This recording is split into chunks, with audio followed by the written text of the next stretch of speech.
길을 걷다 무심코 베푼 작은 친절. 우리는 그 사소한 행동의 무게를 전혀 알지 못합니다. 누군가의 인생을 송두리째 바꿀 수 있다는 이 끔찍하고도 아름다운 진실을 말입니다. 여기 제 손에 낡은 비행 기록지가 있습니다. 인류 역사상 가장 피비린내 났던 시대, 가장 잔혹했던 사륙의 공간에서 벌어진 믿을 수 없는 사건의 증거입니다. 단 한 사람의 선택이었습니다. 단 한 번의 자비가 수십 명의 운명을 완전히 뒤틀어버렸습니다. 시공간을 초월한 이 기적은 영화로도 감히 만들 수 없는 기괴한 현실입니다. 시간을 거슬러 올라갑니다. 1943년 총알이 비처럼 쏟아지던 유럽의 하늘. 그 가장 차갑고 무자비한 허공 속으로 지금 당신을 끌고 들어가겠습니다. 1943년 12월 20일. 피로 물든 독일 브레멘 상공입니다. 서리가 내린 창밖으로 거대한 죽음의 그림자들이 쉴 새 없이 어른거립니다. 미 육군 항공대 소속 조종사 찰리 브라운. 고작 21살의 풋내기였습니다. 그의 폭격기 여울드 펍은 이 무모한 첫 임무를 위해 하늘로 날아올랐습니다. 그들의 첫 비행은 찬란한 영광이 아니었습니다. 눈을 뜨고는 참아볼 수 없는 끔찍한 생지옥. 바로 그 지옥의 시작이었을 뿐입니다. 지상에서 쏘아 올린 독일군의 맹렬한 대공포. 찰리의 폭격기는 무자비한 쇳덩어리들의 갈기갈기 찢겨나갔습니다. 글자 그대로 처참한 벌집이 되어버렸죠. 비행기의 앞코는 절반 이상이 허공으로 날아갔습니다. 심장이었던 이 개의 엔진 중 하나는 완전히 박살났고 다른 하나는 죽기 직전에 거친 숨결만 내뱉고 있었습니다. 기체 내부의 참사는 묘사하기조차 끔찍했습니다. 꼬리 날개를 지키던 사수는 이미 차가운 시신이 되었습니다. 핏빛으로 얼룩진 거대한 철창 아니었습니다. 남은 승무원 9명 중 절반이 몸이 찢기는 중상을 입었습니다. 그들은 차가운 바닥에 쓰러져 피를 토하며 끊임없이 신음했습니다. 죽음이 그들의 목을 조르고 있었죠. 구멍 뚫린 철판 사이로 영하 60도의 칼바람이 들이닥쳤습니다. 피는 빠르게 얼어붙고 살점은 딱딱하게 굳어갔습니다. 생존의 온기는 그 어디에도 남아있지 않았습니다. 살기를 알려줄 나침반도 부서졌습니다. 살려달라 소리칠 무전기마저 박살났습니다. 철저히 고립된 채 허공에 덩그러니 버려진 셈이었습니다. 찰리 브라운은 부서진 어깨에 끔찍한 고통을 씹어 삼켰습니다. 피투성이가 된 동료들을 살려야 한다는 지독한 강박뿐이었습니다. 초인적인 악력으로 조종관을 부여잡았습니다. 하지만 이 거대하고 무거운 고철 덩어리는 중력을 이기지 못했습니다. 기체는 고도를 잃고 적의 심장부인 독일 영토 한가운데로 곤두박질치고 있었습니다. 완전한 파국이 코앞이었습니다. 무방비 상태로 추락하는 거대한 적기. 독일군 레이더망이 이 처참한 먹잇감을 놓칠 리 없었습니다. 그들은 즉각 가장 잔혹한 사신을 하늘로 띄워보냅니다. 출격한 사신의 이름은 프란츠 스티글러. 이미 27대의 연합군 전투기를 잿더미로 만든 악마 같은 존재. 독일이 자랑하는 전설적인 에이스였습니다. 상처 입고 숨을 헐떡이는 쇳덩어리. 프란츠에게 이 폭격기는 사냥이라 부르기조차 민망한 사냥감이었습니다. 숨통을 끊는 건 그저 시간 문제였을 뿐입니다. 이 사냥감은 곧 28번째 희생양이 될 터였습니다. 그 대가로 프란츠는 최고 권위의 기사 철십자 훈장을 목에 걸게 될 운명이었죠. 조국의 절대적인 영웅으로 추앙받을 완벽한 재물, 이 절호의 기회를 제 발로 걷어찰 뿐이는 이 미쳐버린 세상 그 어디에도 존재하지 않았습니다. 메서슈미트 전투기가 날카로운 굉음을 토해냈습니다. 검은 사신은 미군 폭격기의 꼬리를 물고 집요하게 따라붙었습니다. 죽음의 거리가 완전히 좁혀졌습니다. 복잡한 전술은 필요 없었습니다. 조종관을 당기고 단 한 번의 사격만 가하면 끝날 일이었습니다. 허공에 흩뿌려질 핏빛 불꽃만이 기다리고 있었죠. 찰리 브라운은 뒤통수를 찌르는 서늘한 기운에 고개를 돌렸습니다. 그의 두 눈에 비친 것은 압도적인 절망, 결코 피할 수 없는 완벽한 죽음의 형상이었습니다.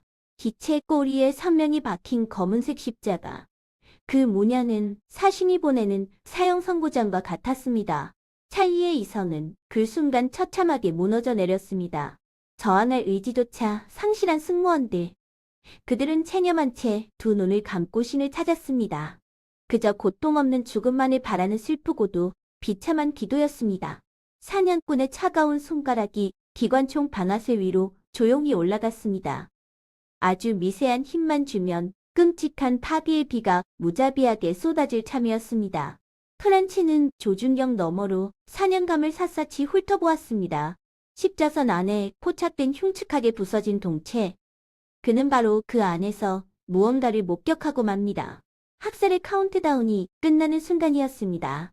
하지만 방아쇠를 움켜쥐려던 그의 손가락이 돌연 굳어버렸습니다. 칠흑 같은 정적, 기괴한 침묵이 흘렀습니다. 더 가까이 접근한 그의 시야에 들어온 풍경. 그것은 이성이 마비될 만큼 충격적인 진실이었습니다. 전장이 아닌 처참한 지옥의 파편들이 눈앞에 펼쳐졌습니다. 찢겨나간 구멍 사이로 보인 것은 적군이 아니었습니다. 피칠갑을 한 채 서로의 체온의 의지에 떨고 있는 앳된 소년들. 그것은 움직이는 거대한 관이었습니다. 꼬리칸의 사수는 이미 싸늘한 주검이 되어 있었습니다.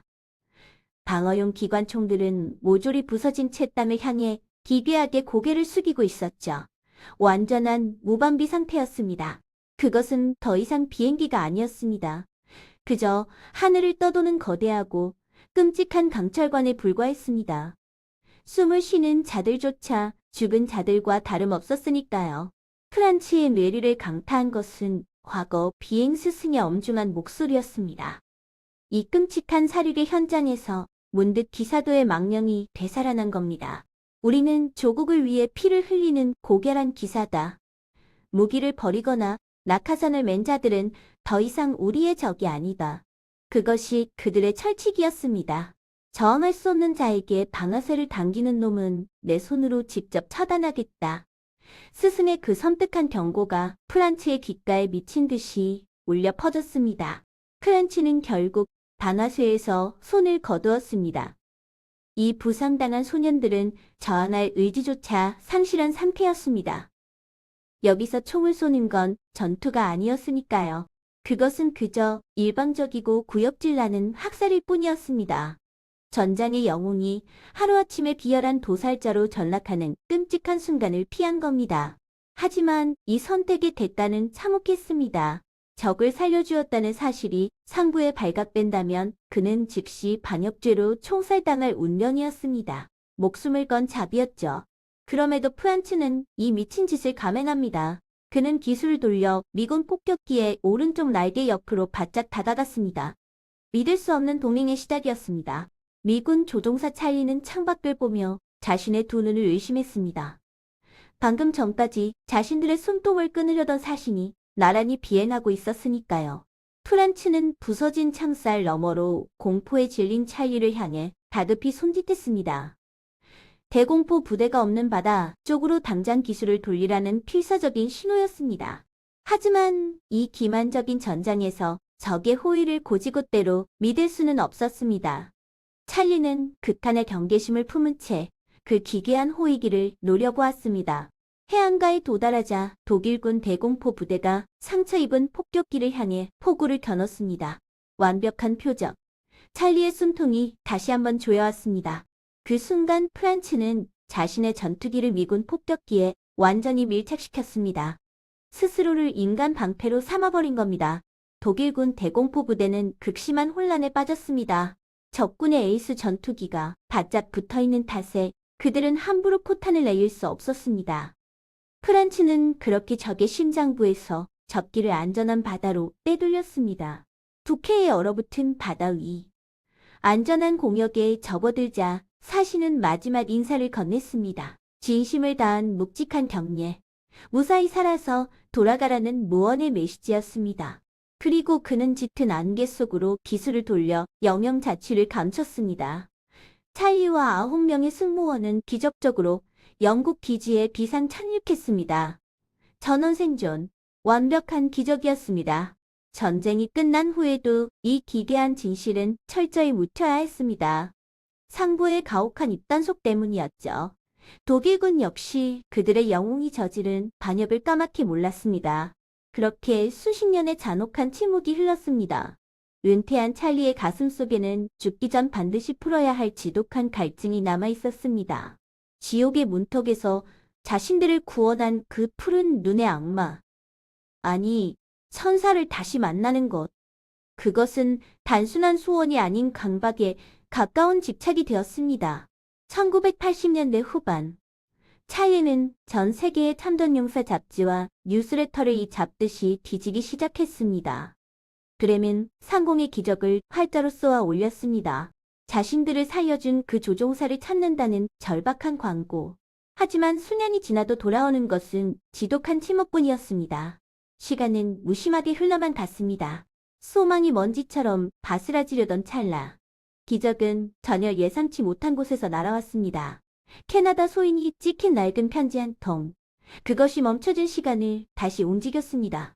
발신인의 이름은 프란치스 스티글러. 캐나다로 이민을 가 흔적을 지우고 살던 그가 우연히 그 낡은 잡지를 집어든 것입니다.